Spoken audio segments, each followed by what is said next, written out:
as we saw, many signals are not continuous but discrete in time. If my system has inputs and outputs which are discrete in time, then its model cannot be a differential equation. In fact, rather than functions of time known for all values of t, we will only know the values at the sampling times.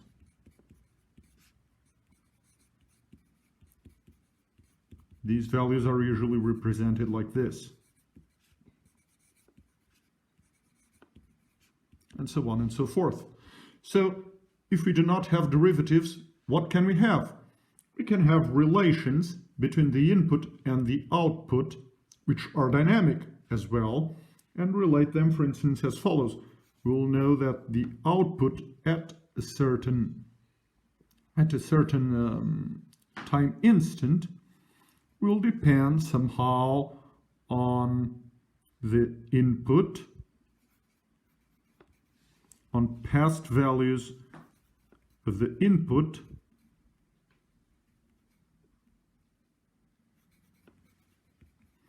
and perhaps also on past values of the output itself. I have just invented a difference equation, which, as I say, relates the input u and the output y, but without any derivatives. This sort of difference equation can also be written under the form of a transfer function or under the form of a state space. In the case of a transfer function, we use operator delay,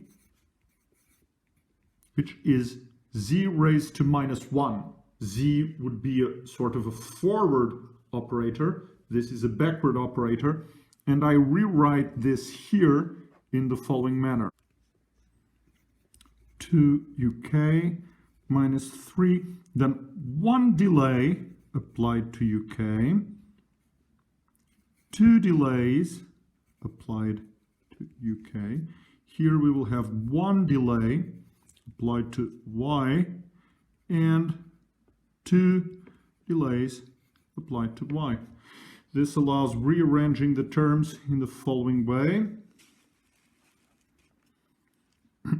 1 minus 4, 1 delay, plus 5, 2 delays, equal to the input multiplied by 2, minus 3, 1 delay, plus 2 delays. And finally, we get a transfer function relating the output and the input, just like in the continuous case. And again, we'll have a ratio of two polynomials. In this case, something like this.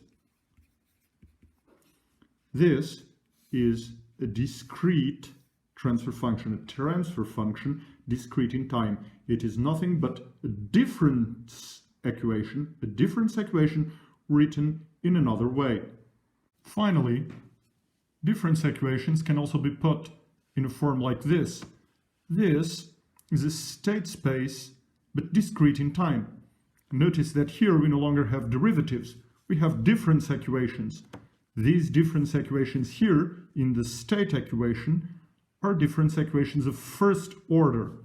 Here we have matrix A, matrix B, matrix C, and well, here is matrix D, which in this case is equal to 0, just as we had in the case of state space representations for systems continuous in time. This is the vector of states, and again, states give me some information about how the model works inside, because this is a white box model. This video concludes the first lecture. With these concepts from the first lecture, we will now be able in the second lecture to learn a few basic concepts about control.